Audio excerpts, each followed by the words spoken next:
Hello student, welcome to हमारी academy official and my name is Abhayrao. कैसे आप सब, कैसे चल रही है आपकी प्रिपरेशन? आई होप आप सभी लोग अपने एग्ज़ाम की तैयारी में लगे होंगे। सभी स्टूडेंट ने लगभग आप सबके सिलेबस तो जारी कर दिए गए हैं। UP triple S C auditor की अगर हम बात करें 13 सितंबर को आपका सिलेबस जारी कर दिया गया है पूरी तरीके से। सिलेबस के अकॉर्डिंग आपको तैयारी करनी है, सिलेबस पे ही आपको डिपेंड रहना है, क्योंकि सिलेबस से बाहर मत पढ़िए जब नहीं आएगा आपका, ठीक है।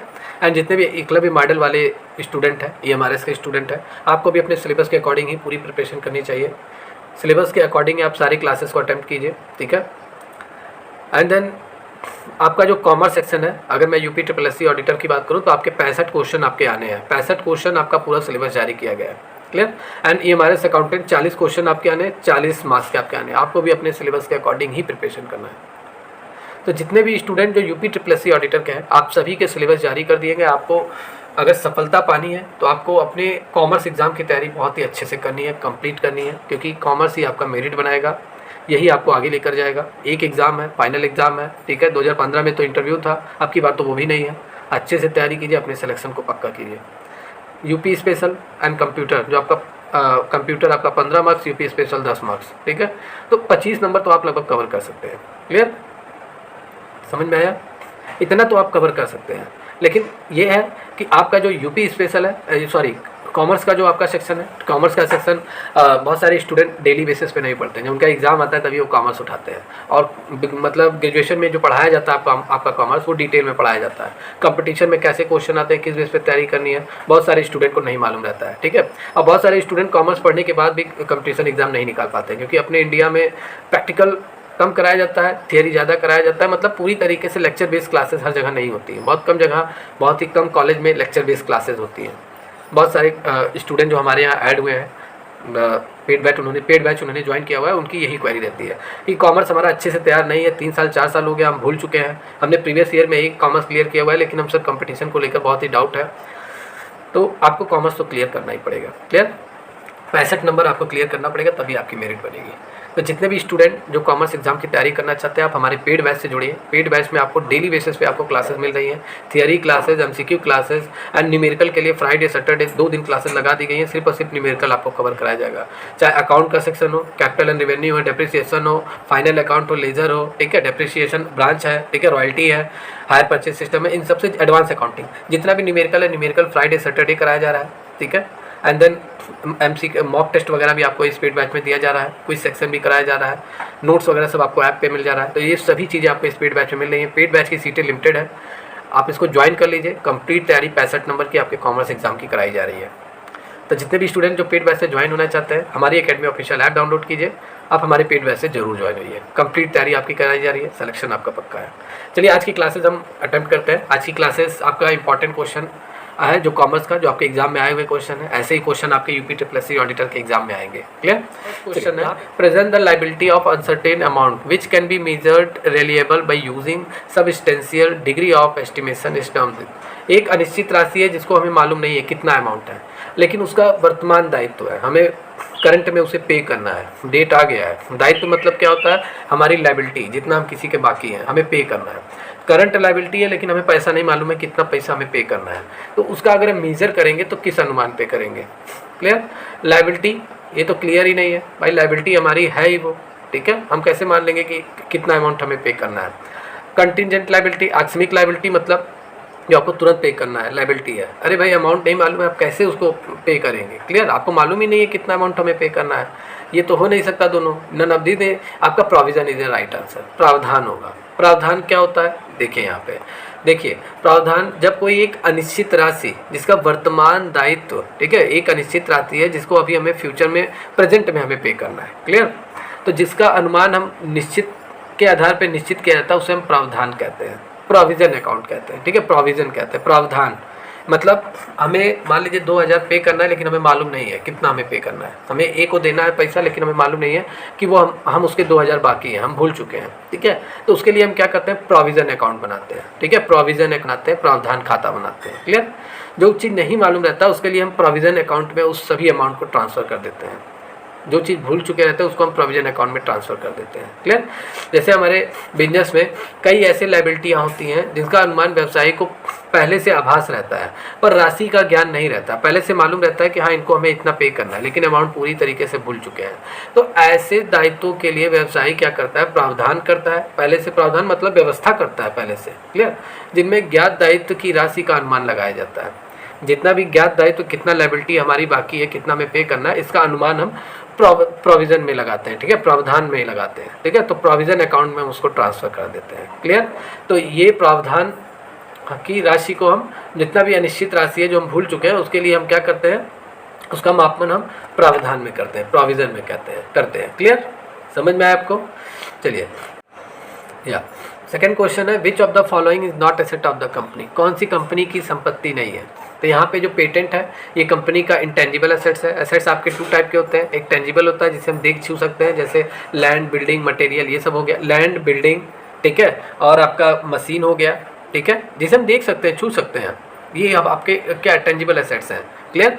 और जो हम नहीं देख सकते, छू सकते, जैसे आपकी गुडविल हो गई, आपका पेटेंट हो गया, तो ये सब जो हमारे नाम से ही हमारा बिजनेस चलता है, गुडविल, तो ये अभी हमारी एसेट्स है, हमारे नाम से बिजनेस चलता है। ठीक है, तो जैसे खान सर है, उनके नाम से ही उनकी कोचिंग चलती है, तो उनकी गुडविल है, गुडविल भी उनकी एसेट्स है। ठीक है, तो पेटेंट उनका एसेट्स है। पेटेंट एक आपका एसेट्स होता है। ठीक है, इंटेंजिबल एसेट्स होता है। ब्रांड भी इंटेंजिबल एसेट्स होता है। गुडविल भी इंटेंजिबल एसेट्स होता है।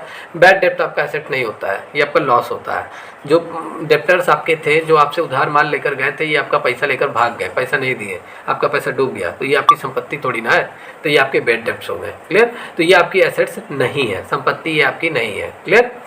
समझ में आया आपको? यहाँ एक्सप्लेनेशन देखिए, assets are those for which a huge amount spend. Assets आपके क्या होते हैं, जिनके लिए आप बहुत बड़ी राशि खर्चा करते हैं। जैसे आपने मशीन खरीदा, मशीन आपको कई वर्षों तक आपको इनकम जनरेट करके देगा, रेवेन्यू जनरेट करके देगा, तो मशीन आपका क्या हो गया, एसेट्स हो गया। क्लियर? ऐसे इन सभी खर्चे हमारे कैपिटल एक्सपेंसेस में आते हैं। एंड एक्सपेंसेस आर परिवर्तनीय होते हैं, ये हमेशा चेंज होते रहते हैं। Expenses are non variable. The organization, ठीक है, यहाँ पे देखिए, the organization reaps and benefit such expenses many year. Company क्या करती है, अगर फिक्स एसेट्स परचेज कर रही है तो उसका लाभ उसे कई वर्षों तक उठाती है, उसका लाभ। क्लियर? और यहाँ पे देखिए, जैसे मशीन की खरीद पर जितना भी हम एक्सपेंस करते हैं उसका लाभ काफ़ी समय तक मिलता है। इसमें हमारे पेटेंट, ब्रांड, ख्याति, या भी हमारी सभी संपत्तियाँ, ये अमूर्तवान संपत्तियाँ, जैसा मैंने बोला ना, इंटेंजिबल एसेट्स है। क्लियर? लेकिन बैड डेब्ट्स हमारा एसेट्स नहीं है। तो यहाँ पे आपका जो राइट आंसर है, आपका D is a right answer of this question. Clear? ऐसे ही क्वेश्चन आपके एग्जाम में आएंगे। कैपिटल एक्सपेंसेस क्या होते हैं, ये आपसे पूछा जा रहा है। मैंने बोला ना, आपने अगर संपत्ति अगर आप अपने लिए खरीद रहे हैं, अपने लिए फिक्स एसेट्स खरीद रहे हैं, जितना भी आप एक्सपेंसेस करेंगे वो आपके कैपिटल एक्सपेंसेस होते हैं। क्लियर? तो यहाँ पे आपका राइट आंसर होगा, संपत्ति की खरीद पर जितने भी खर्चे होते हैं, amount expand on the for the purchase of assets. जितना भी आप एसेट्स परचेज करें उस पर जितना भी एक्सपेंस कर रहे हैं वो आपके कैपिटल एक्सपेंसेस में आएगा। क्लियर? पूंजीगत खर्चे होते हैं, क्योंकि ये पूंजीगत खर्चे क्या होते हैं, आप ऐसे खर्चे बार बार नहीं करेंगे, एक बार आप करेंगे। जितनी भी संपत्तियां आप खरीदेंगे एक ही बार खरीदेंगे ना, मशीन को बार बार तो मशीन खरीदेंगे ही नहीं, तो जितना भी एक्सपेंसेस करेंगे वो आपके कैपिटल एक्सपेंसेस आएगा। क्योंकि जो एसेट्स आप खरीद रहे हो वो आपको आज से 2 साल, 3 साल, 4 साल, 5 साल, 10 साल तक आपको रेवेन्यू जनरेट करके देगा, इनकम जनरेट करके देगा, तो ये हमारे कैपिटल एक्सपेंसेस में आते हैं। क्लियर? अब क्या ये देखिए, पूंजी से भुगतान किए गए खर्च, ये जो हम अपने कैपिटल से जितना खर्च करते हैं, कोई ज़रूरी थोड़ी ना है वो कैपिटल एक्सपेंसेस हो। क्लियर? हम अपने लिए जाके मार्केट से अगर शर्ट खरीद ले तो शर्ट हमें थोड़ी ना एक्सपेंसेस दे, हमारे लिए इनकम जनरेट करेगा, तो ये थोड़ी ना होगा। ओनर्स का पर्सनल एक्सपेंसेस, उसके घर के खर्चे, ये थोड़ी ना पूंजीगत खर्चा होगा। पूंजी पर ब्याज, ये भी नहीं होगा। तो आपका राइट आंसर क्या होगा, A is the right answer of this question. Clear? Explanation देखिए, capital expenses are those expenses which are not repeated and period for benefit from then is long. मैंने बोला ना, पूंजीगत खर्चे वे खर्चे होते हैं जिन्हें आप बार बार नहीं करते हैं, इसकी लाभ आपको लंबे समय तक मिलती है। कैपिटल एक्सपेंसेस इज जनरली, ठीक है, return on the asset side of the balance sheet. Capital expenses हमारे पूंजीगत खर्चे होते हैं, इसको हम एसेट साइड में पूरी तरीके से दिखाते हैं। क्लियर? जब भी हम अपना फाइनेंशियल इंस्टीट्यूशन, फाइनेंशियल पोजीशन, मतलब हम अपना जब बैलेंस शीट हम बनाते हैं तो इसको हम एसेट साइड में दिखाते हैं, क्योंकि हमारे खर्चे हैं और ये हमारे खर्चे ऐसे खर्चे हैं जो हमारे कैपिटल एक्सपेंसेस हैं। क्लियर? और ये कैपिटल एक्सपेंसेस एक समय इनकम में भी जनरेट होंगे, एक समय रिवेन्यू में भी जनरेट होंगे। ये एक्सपेंसेस हमारे एक समय बाद रिवेन्यू में जनरेट हो जाएगा, इसलिए हम इसे एसेट साइड में दिखाते हैं, बैलेंस शीट में। क्लियर? एंड वह खर्चे जो सामान्य अवस्था में क्रय करने के लिए किए जाते हैं, जो खर्चे बार बार नहीं किए जाते हैं, उन्हें हम कैपिटल एक्सपेंसेस कहते हैं। बार बार आप थोड़ी ना मशीन खरीदेंगे। अगर आप मशीन आप बेचने का काम करें तब वो कैपिटल एक्सपेंसेस नहीं होगा, लेकिन आप मशीन अपने बिजनेस के लिए खरीद रहे हैं, एक बार खरीदेंगे, उससे प्रोडक्शन का काम करेंगे, माल उत्पादन करेंगे, तो आपका कैपिटल एक्सपेंसेस में होगा। क्लियर। फोर्थ क्वेश्चन है, present liability of the uncertain amount which can be measure reliable by using a substantial degree of estimation is term with. अनिश्चित राशि का जो वर्तमान दायित्व है जिसको अनुमान के लिए एक सर्वमात्र मात्रा लगाकर विश्वसनीय तौर पर मापा जा सकता है, जो जाना जाता है। क्लियर। मैंने अभी से पहले आपको पढ़ाया है, जो अनिश्चित राशि है वर्तमान दायित्व, वही क्वेश्चन बार बार रिपीट हो जा रहा है। ठीक है, ये रिपीट हो गया है, तो यहाँ पे provision is the right answer. Clear. Outstanding expenses आपके क्या होते हैं? आउटस्टैंडिंग एक्सपेंसेस आपका रियल अकाउंट होता है या नॉमिनल आपका अकाउंट होता है या पर्सनल अकाउंट होता है या आपका नन ऑफ दिस। तो बहुत सारे कहेंगे सर जितने एक्सपेंसेस हमारे होते हैं, बहुत सारे स्टूडेंट यही कहेंगे कि हमारे जो पर्सनल, हमारे जो मतलब जितने भी आउटस्टैंडिंग एक्सपेंसेस होते हैं, खर्चे होते हैं, नाम मात्र खाते होते हैं, नॉमिनल अकाउंट होते हैं। अब जैसा होना भी चाहिए भाई। पर्सनल अकाउंट किसका होता है? पर्सनल अकाउंट किसी व्यक्ति का होता है, स्कूल का होता है, कॉलेज का होता है। राम श्याम गीता बबीता, स्कूल कॉलेज का भी मतलब जो अकाउंट होता है वो पर्सनल अकाउंट में ट्रीट किया जाता है। रियल अकाउंट में आपके जितने एसेट्स वाले होते हैं, जैसे करंट एसेट्स, फिक्स एसेट्स, ये आपके आते हैं रियल अकाउंट में। नॉमिनल अकाउंट में आपके जितने भी खर्चे हैं, एक्सपेंसेस, जितना आपका इनकम है, ये आपके आते हैं। लेकिन आउटस्टैंडिंग एक्सपेंसेस आपके नॉमिनल अकाउंट में नहीं आते हैं, ये आपके पर्सनल अकाउंट में ट्रीट किए जाते हैं। क्लियर। पर्सनल अकाउंट में आपके ट्रीट किए जाते हैं। ऐसा क्यों है? पर्सनल अकाउंट होता है आउटस्टैंडिंग एक्सपेंसेस, क्योंकि इसका जो खर्चा होगा, ठीक है, यहाँ पे आपका personal account, C is the right answer of this question. क्योंकि जो पर्सनल अकाउंट, आउटस्टैंडिंग एक्सपेंसेस आपके होते क्या है? अदत्त व्यय। बहुत सारे एक्सपेंसेस होते हैं जो अभी आपने पेमेंट नहीं किया हुआ है अपने एम्प्लॉई को। अगर आपको सैलरी देना है दिसंबर का और आपने अभी उसको सैलरी नहीं दिया, आपने कहा यार दिसंबर बाद जनवरी में ले लेना, तो आपके बाकी खर्चे हुए कि नहीं? आपके अदत्त खर्चे हैं, अभी आपने पे नहीं किया, तो फ्यूचर में आप इसको पे करेंगे। कौन इसको देगा? ये आप अपने आप से दोगे, बिजनेस का ओनर इसको देगा, तो ये पर्सनल अकाउंट में ट्रीट किया जाएगा। क्लियर। यहाँ पे देखिए, अदत्त वे होते हैं जिनका लेखा अवधि के दौरान और उपभोग किए गए हैं, भुगतान किए जाने हैं। ठीक है, लेकिन अभी भुगतान नहीं किया गया, पेमेंट नहीं किया गया है। आउटस्टैंडिंग एक्सपेंस आपके क्या क्या आएंगे? आउटस्टैंडिंग सैलरी आएगी, जितना आपके एम्प्लॉय की सैलरी है जो बाकी है वो आपका आएगा। आउटस्टैंडिंग रेंट आएगा, आपके बिल्डिंग का किराया अभी आपने पे ही नहीं किया है, जो बिल्डिंग का मालिक है आपने उसको किराया नहीं दिया है, तो ये भी आउटस्टैंडिंग एक्सपेंसेस में आपका आएगा। क्लियर। तो unpaid expenditure is related to particular person, ये एक विशेष व्यक्ति से जुड़ा होता है आउटस्टैंडिंग एक्सपेंसेस। क्लियर। इसीलिए हम इसे पर्सनल अकाउंट में ट्रीट करते हैं और इसे हम कहाँ पे दिखाते हैं? बैलेंस साइड में हम इसे दायित्व पक्ष में दिखाते हैं, क्योंकि ये हमारे खर्चे होते हैं, इसे हम दायित्व पक्ष में दिखाते हैं। क्लियर। और इसका भुगतान कौन करेगा? बिजनेस का मालिक ही करेगा। क्लियर। इसलिए इसे पर्सनल अकाउंट में ट्रीट करते हैं। 6 नंबर क्वेश्चन आपका कह रहा है, a list of the assets liabilities owners equity of a business enterprises on a specific date is called. एक विशेष तिथि को व्यापारिक संस्था की संपत्ति, दायित्व और स्वामी की क्षमता की सूची क्या कहलाता है? ये आपका राइट आंसर इसका सभी स्टूडेंट को मालूम होगा, बैलेंस शीट। बैलेंस शीट एक ऐसा, मैं कह सकता हूँ, एक ऐसा स्टेटमेंट होता है, एक ऐसा प्रोफार्मा होता है जो एक बिजनेसमैन के बिजनेस की सारी फाइनेंशियल पोजीशन को बताता है। क्लियर। मैंने यहाँ बैलेंस शीट बना दिया है। बैलेंस शीट में इधर लायबिलिटी साइड रहती है, इधर एसेट साइड रहता है। एसेट साइड में जितनी कंपनी की करंट एसेट्स है, फिक्स एसेट्स है, ये इधर दिखाया जाता है। कंपनी का जितना एक्सपेंसेज है, चाहे वो फिक्स जितना भी एक्सपेंसेज है, चाहे करंट एक्सपेंसेज हो, ठीक है, जो भी लायबिलिटी है कंपनी की, ठीक है, चाहे शॉर्ट टर्म लायबिलिटी हो, लॉन्ग टर्म लायबिलिटी हो, ये इधर दिखाया जाता है। अगर लायबिलिटी ज़्यादा रहेगा एसेट से तो कंपनी की मतलब बिजनेस क्या घाटे में जा रहा है। अगर एसेट ज़्यादा है लायबिलिटी से तो कंपनी मतलब बिजनेस प्रॉफिट में जा रहा है। तो फाइनेंशियल पोजीशन बताता है, तो ये बैलेंस शीट में पूरा क्लियर होता है। Clear.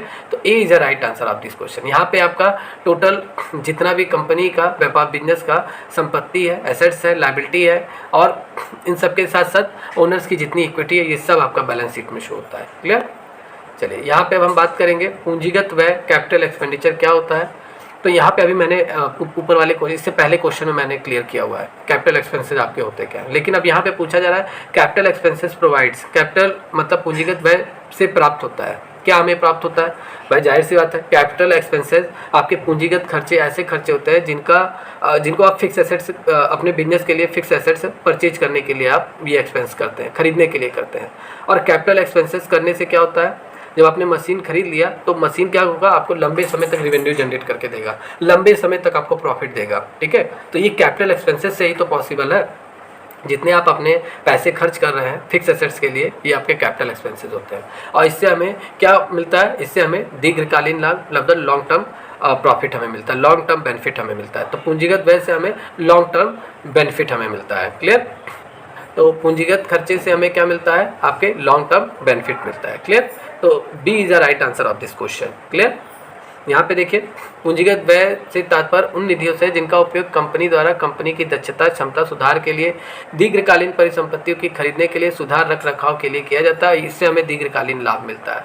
Mean capital expenditure refer to the fund that are used by the company to improve and efficiency and capacity of the company when a long term assets purchase and improve and maintenance and long term gains are realize in the capital expenditure. Clear?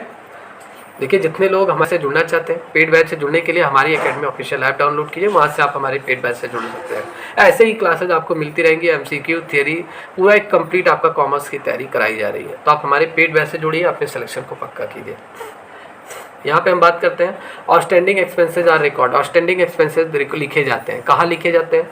Trading account में, profit and loss account में, profit and loss appropriation account में, या profit and loss balance sheet में लिखे जाते हैं। तो जितने भी हमारे आउटस्टैंडिंग एक्सपेंसेज होते हैं, अदत्त व्यय होते हैं, जिनका भुगतान अभी हमने नहीं किया हुआ है, ये हमारे खर्चे होते हैं लेकिन अभी हमने इसका पेमेंट नहीं किया हुआ है, तो ये हमारे profit and loss and balance sheet में हमारे शो किए जाते हैं। क्लियर? ट्रेडिंग अकाउंट में हम नहीं दिखाते हैं क्योंकि हमारे खर्चे हैं, इनको हम नहीं दिखाते हैं। प्रॉफिट एंड लॉस अकाउंट में भी हम दिखाएंगे और बैलेंस शीट में भी हम दिखाते हैं। तो यहाँ D is the right answer of this question. Clear? देखिए, आउटस्टैंडिंग एक्सपेंसेस क्या होते हैं? आउटस्टैंडिंग या अनपेड एक्सपेंसेस आप कहिए। Unpaid expenses pertain to the current year.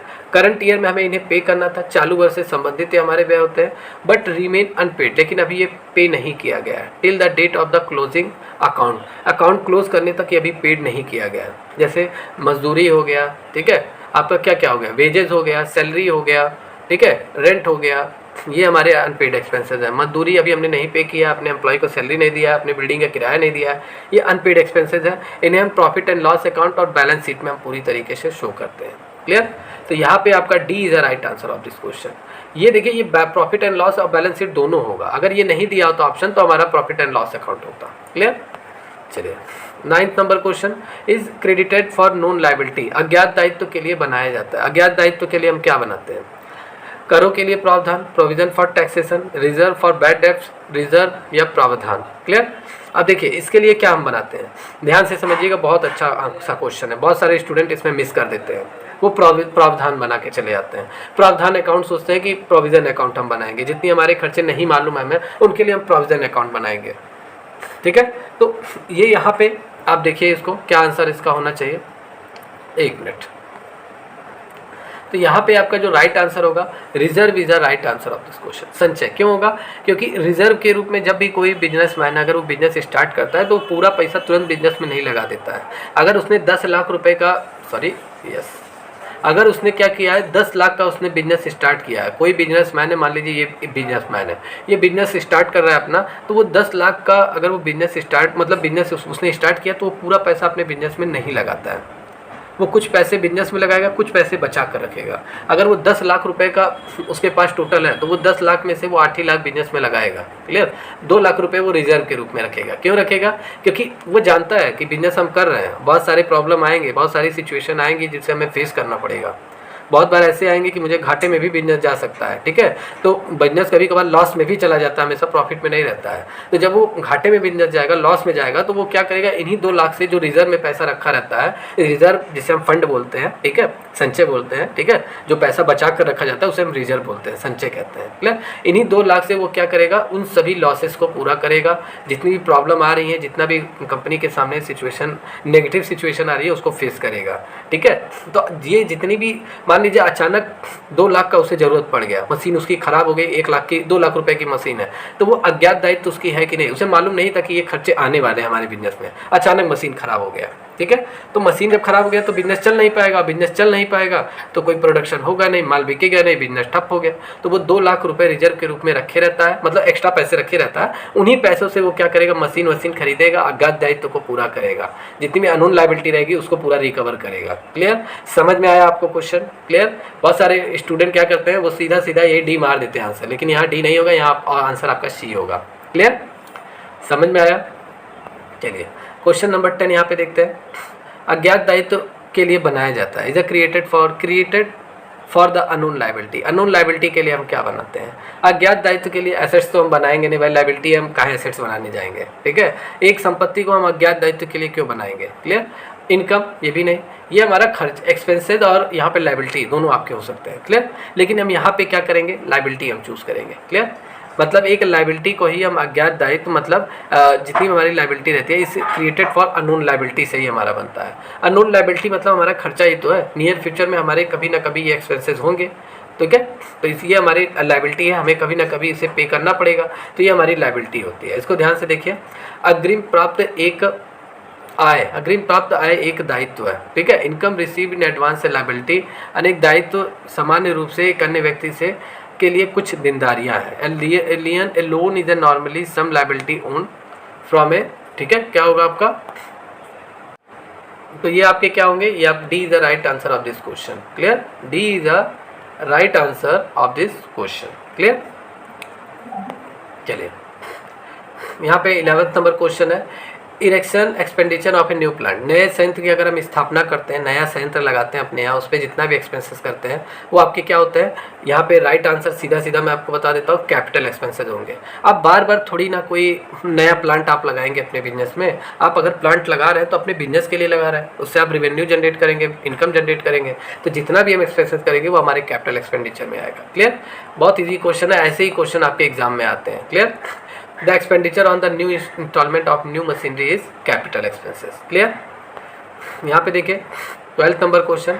An outstanding salary of a manager. एक मैनेजर की जो बकाया सैलरी है, जिससे अभी मैनेजर को हमने दिया नहीं है, is an item to be included in which creditor. अगर मैनेजर को हमने बकाया वेतन नहीं दिया गया है तो मैनेजर कौन से लेनदारों में शामिल किया जाएगा? लेनदार भी आपके 3-4 तरह के होते हैं। एक आपके होते हैं अनसिक्योर्ड क्रेडिटर, एक fully secured creditor, preferential creditor या पार्सली सिक्योर्ड क्रेडिटर, ठीक है। मैंने पेड बैच में क्रेडिटर पूरा पढ़ाया हुआ है, ठीक है, आप सभी स्टूडेंट को जो हमारे पेड बैच से ज्वाइन है। तो ये आपको बहुत सारे लोग ये पहली बार जान रहे होंगे, जो लोग इस क्लास को देख रहे होंगे, ठीक है, जितने भी स्टूडेंट, बहुत सारे लोग इनको पहली बार मालूम चल रहा होगा कि क्रेडिटर कितने टाइप के होते हैं। वो लोग क्रेडिटर मतलब समझ रहे हैं लेनदार जो हमसे पैसे लेते हैं, ये 4 तरह के होते हैं। और साइड बात है, जो हमसे पैसे लेते हैं, जिनके हम पैसे बाकी वो हमारे क्रेडिटर होते हैं। लेकिन ये 4 तरह के क्रेडिटर होते हैं। एक अनसिक्योर्ड क्रेडिटर होते हैं, फुल्ली सिक्योर्ड क्रेडिटर होते हैं, प्रेफरेंशियल क्रेडिटर होते हैं, पार्सली सिक्योर्ड क्रेडिटर होते हैं, क्लियर। मैंने पेड बैच में पूरा पढ़ाया हुआ है।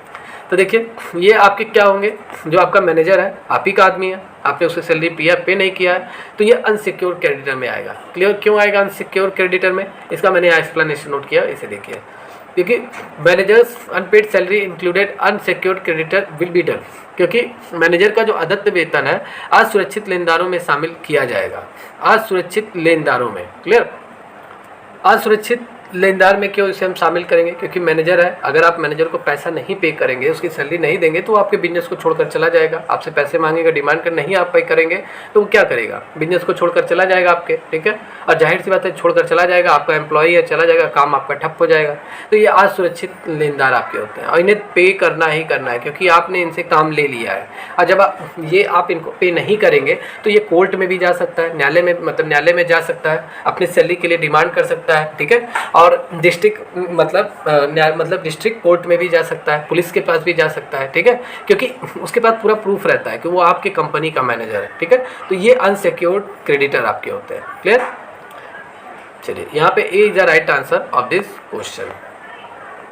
क्लास में इतना ही। जितने भी स्टूडेंट इस क्लास को वॉच कर रहे हैं, कमेंट करके जरूर बताइए क्लासेस आपको कैसी लग रही है, कैसे क्वेश्चन आपको, क्या क्वेश्चन का बताया हुआ एक्सप्लेनेशन आपको समझ में आ रहा है। एंड जितने भी स्टूडेंट जो कॉमर्स की कंप्लीट तैयारी करना चाहते हैं, बेस्ट प्रिपरेशन करना चाहते हैं, आप हमारे बैच से ज्वाइन होइए। कंप्लीट बैच में आपको theory class, MCQ class, numerical class, सारी क्लासेज आपको मिल रही हैं। यूपीएससी ऑडिटर के एडमिशन अभी चालू है, इसके क्लासेज वगैरह स्टार्टिंग मोड में, आप सभी जल्दी से ज्वाइन कर लीजिए, क्लियर। बाकी जितने भी स्टूडेंट जो हमारे पेड बैच से ज्वाइन है, आप सभी लोग अपनी क्लासेस डेली बेसिस पे वॉच कीजिए। तो मिलते हैं कल की क्लास में, तब तक के लिए take care and good bye.